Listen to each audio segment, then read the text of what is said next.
يا أيها الذين آمنوا اتقوا الله ولتنظر نفس ما قدمت لغد واتقوا الله إن الله خبير بما تعملون. Poin nomor 7 teman-teman, pemandangan lain di Jahannam. Al-Quran menggambarkan tentang neraka Jahannam yang wajar untuk ditakuti oleh setiap orang beriman. Dan takut pada neraka Jahannam berarti takut kepada Allah, karena yang menyuruh takut kepada neraka dan siksanya adalah Allah subhanahu wa ta'ala. Di Jahannam disiapkan oleh Allah sebuah gunung api yang bernama Su'uda, yang Allah memerintahkan orang kafir. Secara khusus ayat ini turun kepada ayahnya Khalid bin Walid radhiyallahu anhu. Ayahnya namanya Al-Walid ibn Mughirah, meninggal dalam keadaan kafir. Dia rupanya sampai kepadanya petunjuk dari Allah subhanahu wa ta'ala melalui lisan Nabinya Muhammad sallallahu alaihi wasallam. Dia berdialog dengan Nabi SAW, Nabi berikan argumentasi yang jelas. Setelah dia dengar, dia merasa ini adalah kebenaran. Dia kembali kepada kaumnya sambil dia mengatakan, wahai kaumku, sesungguhnya aku belum pernah bertemu dengan seseorang seperti Muhammad, dan belum pernah aku dengar sesuatu yang paling hebat dan bagus seperti yang disampaikan Muhammad. Lalu kata kaumnya, lalu apa saranmu? Dia bilang, saranku yang pertama kita jadi pengikutnya, karena ini kebenaran. Apa yang dia sampaikan luar biasa. Kata kaumnya, mungkin itu syair. Kata dia, bukan. Saya tahu semua penyair. Saya tahu semua penyair. Ini bukan syair. Ini bahasa Arab tapi bukan syair. Baik, mungkin dia sihir. Dia penyihir, dia sudah menyihir kamu. Dia bilang, saya sudah kenal semua penyihir. Dengan cara-caranya, jimat-jimatnya, mantra-mantranya, saya tahu semuanya. Tidak ada satupun dalam ciri Muhammad. Sama sekali nggak ada. Mungkin penyamun, pendusta, tidak pernah dusta. Muhammad terkenal orang yang jujur. Kata kaumnya, kau buat kami bingung hai Al-Walid. Dia mengatakan, apa saranmu? Kata kaumnya, saranku kita beriman padanya. Itu yang paling bagus, jadi pengikutnya, udah pasti. Kata mereka, enggak, kami enggak mau. Ada pilihan lain enggak? Kata dia, pilihan lain, kalau kalian tidak mau, biarkan dia berdakwah. Biarkan dia sampaikan itu kebenaran. Kalaupun dia jadi menang, maka nama kita harum. Dia bawa nama Quraisy. Kata kaumnya, enggak, kami enggak mau biarkan itu. Lalu kemudian dia pun Al-Walid ini terhimpit dengan kaumnya. Dia antara menerima kebenaran dari Nabi SAW atau dia mengikuti kaumnya. Maka tiba-tiba Allah menggambarkan dalam Al-Quran, dia mulai berpikir, menggaruk-garuk kepalanya.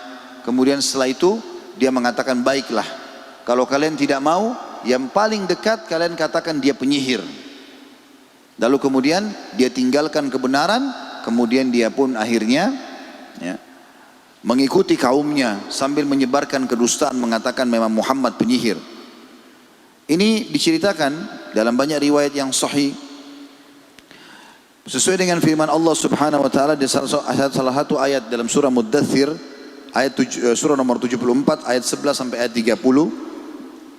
Ini saya bacakan terjemahannya saja langsung, ya, karena saksi bahasan kita di ayat 17-nya. Sa'urhikuhu sa'uda, aku pasti akan berikan dia, membebani dia mendaki, ya, sa'uda. Makna terjemahnya bisa memayahkan atau bukit, yang nanti akan dirincikan oleh para ulama tentang masalah bukit Sa'uda ini. Ayatnya adalah, kata Allah, biarkanlah aku bertindak terhadap orang yang aku telah menciptakannya sendiri. Maksudnya Al-Walid ibn Mughirah. Allah SWT sudah ciptakan dia, dan dia waktu itu menganggap dia yang lebih hebat dari Nabi SAW. Dia lebih penyair, dia lebih kaya, lebih banyak keturunannya. Kenapa bukan dia mendapatkan wahyu?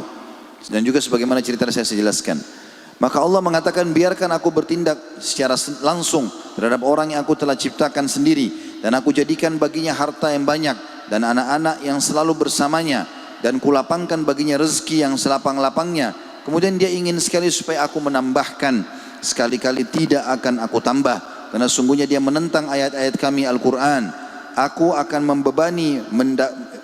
membebaninya dengan mendaki pendakian yang memayahkan atau bukit Sa'uda.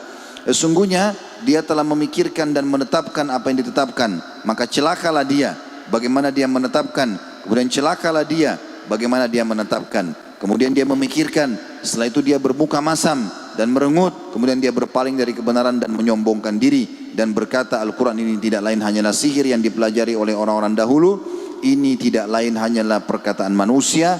Maka kata Allah, aku akan memasukkannya ke dalam neraka sakar. Tahukah kamu apa neraka sakar itu?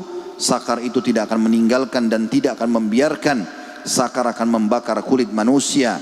Di atasnya ada 19 malaikat penjaga. Menurut riwayat Imam Ahmad, setiap kali dia meletakkan tangannya nanti Al-Walid ibn Mughirah ini di atas gunung tersebut di neraka, maka tangannya langsung meleleh. Dan ketika diangkat akan kembali seperti semula. Dia akan menghabiskan waktu selama 70 tahun untuk mendakinya dan menurungi juga 70 tahun. Di Jahannam juga ada sebuah lembah bernama Al-Ghayya. Ini Allah jelaskan dalam Al-Quran. Al-Ghayya adalah lembah di dasar neraka Jahannam yang dialiri oleh nanah yang bercampur darah dari para penghuni neraka. Lembah penuh dengan darah dan nanah dari luka-luka mereka. Allah sebutkan dalam surah Maryam, surah nomor 19 ayat 59, A'udzu billahi minasyaitonir rajim, fa khalafa min ba'dihim khalfun adha'us salata wattaba'us syahawat fasawfa yalqauna ghayya. Ghayya ini yang dimaksud. Maka datanglah sesudah mereka pengganti yang jelek, yang menyanyiakan salat. Kalau ada orang yang tidak mau salat, maka secara otomatis keturunannya juga tidak mau salat. Kata Allah, dan selalu memperturutkan hawa nafsunya, maka kelak aku akan atau mereka akan menemui ghayya. Bisa terjemah terlihat kesesatan atau bisa lembah yang Allah khususkan penyiksaan di neraka Jahannam. Juga ada lembah namanya Al-A'tham, ya. Atau Atham, ya. Dalam Al-Quran diceritakan dalam surah Furqan surah nomor 25 ayat 68, Athama yang berisi ular dan kalajengking yang banyak. Dan azab dalamnya berlipat-lipat. Lembah ini diperuntukkan bagi mereka yang berbuat kesyirikan, berzina dan membunuh jiwa tanpa hak. Allah berfirman, A'udzu billahi minasyaitonir rajim. Walladzina la yad'una ma'allahi ilahan akhara wa la yaqtuluna an-nafsa allati haramallahu illa bil haqqi wa la yaznun wa man yaf'al dzalika yalqa athama. Yalqa athama. Athama ini yang disebutkan para ulama nama lembah penyiksaan di api neraka penuh dengan kalajengking dan ular. Artinya, dan orang-orang yang tidak menyembah Rabb yang lain beserta Allah, tidak membunuh jiwa yang diharamkan Allah membunuhnya kecuali dengan alasan yang benar, dan tidak berzina. Barang siapa yang melakukan demikian itu, niscaya dia akan mendapatkan pembalasan athama. Bisa bermakna letterlet dosa atau lembah atham di neraka. Yang keempat ada lembah juga namanya Baubiqa, berisi nanah di dalam neraka Jahannam. Allah menyiapkan kepada para penyembah berhala. Allah sebutkan dalam surah Al-Kahfi surah nomor 18 ayat 52. A'udzu billahi minasyaitonir rajim. Wa yauma yaqulu nadu syuraka'i alladziina za'amtum fad'uuhum falam yastajibu lahum wa ja'alna bainahum mawbiqa. Mawbiqa jadi saksi bahasan. Dan ingatlah akan hari kiamat nanti. Allah akan berfirman, panggillah oleh kalian sekutu-sekutuku yang kalian katakan itu. Mereka lalu memanggil, tetapi sekutu-sekutu itu tidak membalas seruan mereka, dan kami adakan mereka tempat kebinasaan Mawbiqa. Juga ada sebuah tempat bernama Al-Falaq. Ibnu Rajab mengatakan jika pintunya dibuka, maka seluruh penghuni neraka akan menjerit karena tidak mampu menahan panasnya. Juga ada sebuah penjara, tempat penyiksaan namanya Bulas. Dikatakan dalam riwayat Hasan, riwayat Imam Ahmad, di mana orang-orang yang menyombongkan diri akan digiring seperti semut-semut kecil berbentuk manusia. Kalau orang sombong, maka Allah akan kecilkan badannya seperti semut tapi berbadan manusia, lalu digiring ke penjara ini. Mereka diselimuti dengan kobaran api dan terbenam dalam keringat dan nanah yang bercampur darah penduduk neraka. Juga ada belenggu-belenggu disiapkan di dalam neraka Jahannam. Dan ada 3 jenis belenggu yang disiapkan neraka Jahannam untuk mengikat ahli neraka.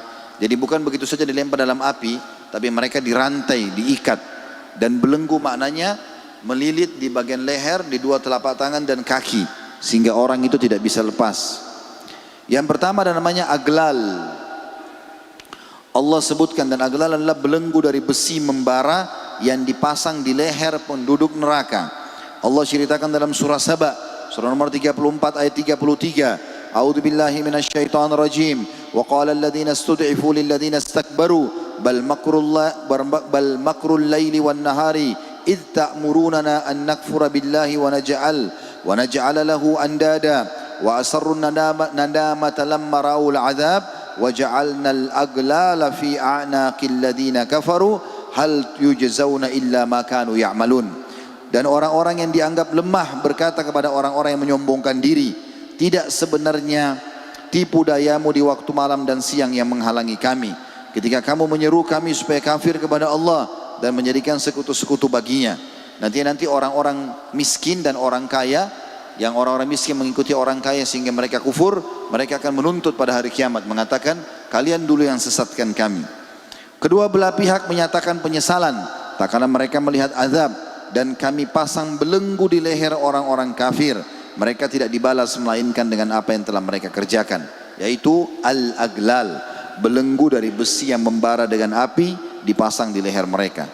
Ada yang kedua belenggu namanya al-asfad, yaitu tali api yang sangat kuat sehingga membuat seseorang tidak berdaya. Ya, jadi ada tali kalau dilihatkan di badan, biasanya kalau kuat sekali membuat tubuh kita melemah. Maka ini dari api. Allah menceritakan dalam surah Ibrahim, surah nomor 14 ayat 49. A'udzu billahi minasyaitonir rajim. Wa taral mujrimina yawma idzin muqarranina fil asfad. Ini namanya al-asfad. Dan kamu atau kalian akan melihat orang-orang yang berdosa pada hari itu diikat bersama-sama dengan asfad atau tali-tali api yang menyala. Juga ada as-salasil, yaitu rantai besi yang panas, yang berkobar api, panjangnya 70 hasta. Allah berfirman di dalam surah Al-Haqqah, surah nomor 69 ayat 30 sampai 32. A'udzu billahi minasyaitonir rajim. Khudhuhu fagullu thumma al-jahima sallu thumma fi silsilatin dzar'uha 70 dhira'an fasluku. Peganglah dia, belenggu tangannya ke lehernya. Ini Allah berfirman kepada para malaikat, kepada untuk penghuni neraka. Pegang dia erat-erat. Lalu belenggu tangannya ke lehernya, ikat semuanya. Kemudian masukkan dia ke dalam api neraka yang menyala-nyala. Kemudian belitlah dia dengan rantai yang panjangnya 70 hasta. Jadi kalau digambarkan kata para ulama, leher dibelenggu. Kedua telapak tangan ditarik ke leher, juga dibelenggu di leher, diikat bersama-sama. Kaki dua-duanya dibelenggu. Ya, kalau belenggu biasanya lebih tebal besinya sehingga membuat tidak bisa bergerak. Tidak cukup di situ. Lalu seluruh tubuhnya diikat lagi dengan tali-tali api, tambah lagi dililit dengan rantai yang 70 hasta. Tinggi manusia pada hari kiamat 60 hasta. Sebagaimana sudah kita jelaskan tadi seperti Nabi Adam alaihissalam. Karena ahli neraka juga akan kebangkitkan seperti poster Adam alaihissalam, 60 siku. Tapi nanti mereka pada saat masuk neraka lebih besar lagi tubuhnya. Maka akan dirantai, kalau tinggi mereka 60 hasta, rantainya 70 hasta. Kata ulama, diputar rantai tersebut dari awal kepalanya, dililitkan terus saja, tidak ada sedikit pun dari antara rantai itu, ya, dibiarkan 5 hasta di atas kepala dan 5 hasta di bawah kaki, sehingga seluruh tubuhnya terlilit dengan rantai. Selain lehernya dan tangannya terbelenggu, dililit juga dengan tali-tali api, juga diikat dengan rantai ini, sehingga tidak ada celah tubuhnya yang bisa terlihat. Dan dengan cara seperti ini dia akan hangus terbakar dengan rantai-rantai itu, ditambah lagi dengan panasnya api neraka yang meniup. Ditambah lagi, tidak cukup sampai di situ, Allah memerintahkan seluruh malaikat mencambuk mereka dengan cambuk-cambuk besi. Allah menceritakan dalam surah Al-Hajj, surah nomor 22 ayat 21. A'udzu billahi minasyaitonir rajim. Walahum maqami'u min hadid, dan mereka akan mendapatkan cambuk-cambuk dari besi. Ini firman Allah kekal ditilawakan oleh beriman sampai hari kiamat. Hati-hati teman-teman.